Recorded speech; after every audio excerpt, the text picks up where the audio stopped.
Hiya, I'm Allison. Welcome back to Polygon Refinery. In this behind the scenes video, I am covering my 5 stop motion animated shorts featuring my newest character, Fleur, the sack of flour. My overall goal for this second series was to increase the animation difficulty. Aside from that, I had a bunch of smaller goals. I wanted to work with 2 puppets, still simple in construction but distinct from each other. I wanted to develop a dynamic between the characters that was fun and playful, and I wanted to try animating without video reference at least a little bit to build up that improvisational skill. Similar to my first set of ghostie shorts, I worked with my simple tools and filming setup using my phone and Dragon Frame. Ghostie stayed mostly the same, although I made a fresh aluminum foil and crepe paper puppet. The idea of a flour sack character to be Ghostie's companion was very funny to me. If you've studied animation or animation history at all, I am sure the concept is not new. But aside from the nod to animation lessons, I liked the idea of a different simplified character design. Still no limbs or a face, but a different form and posing method to Ghostie. With my new needle felting knowledge, I went about making possibly the least interesting looking puppet ever. I made a few flat wool sheets and formed them into a pillowcase shape. I used wire and foam pre-tape as an armature, then felted everything together. I definitely could have made a more robust armature, but this was just an experiment. As I animated, the armature kept sliding further from the edges, making posing the sack corners more and more difficult. But the benefit of a needle felted puppet is that you can use pins to hold things in place or poke more wire into the felt as needed, which I definitely did.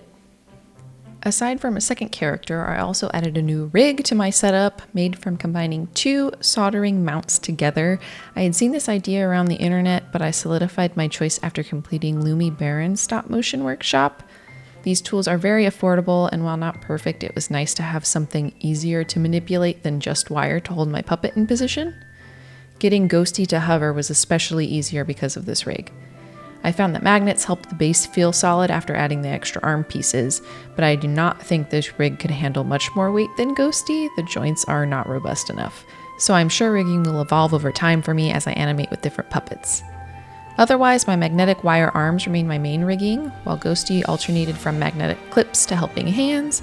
Fleur was either clipped or impaled. I was impressed at how easy it was to work this way with Fleur, and I'm glad I decided to give it a try. The flexibility was just right to hold Fleur in place while also allowing for bending or hopping off the ground.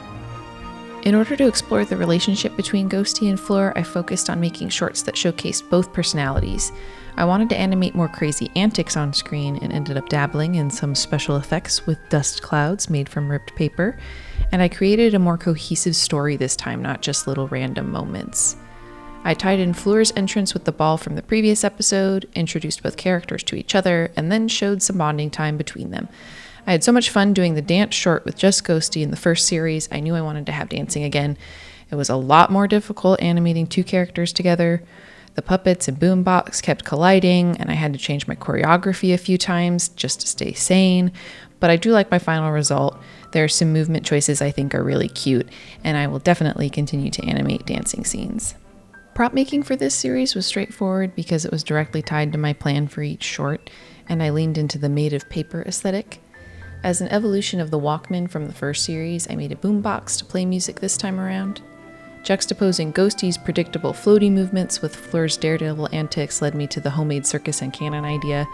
My cannon was okay, I wish I had given myself more time to design and make it. I would have preferred a stylized cannon shape rather than a cylindrical pipe, but it does the job.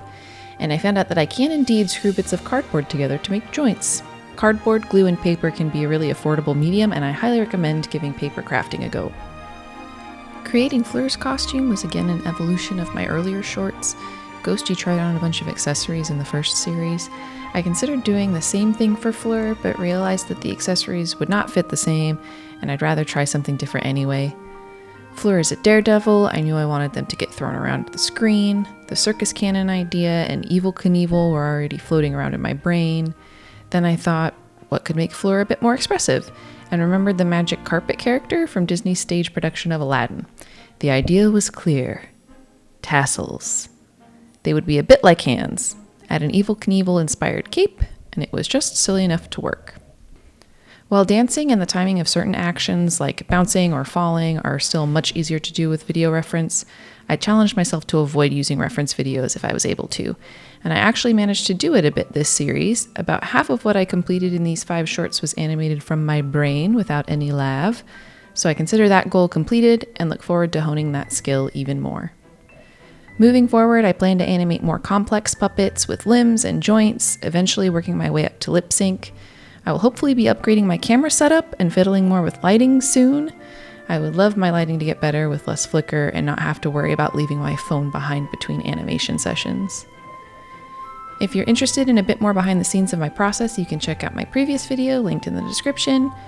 Thanks for watching, subscribe if you want to see my future creations, and remember to keep making stuff. Bye!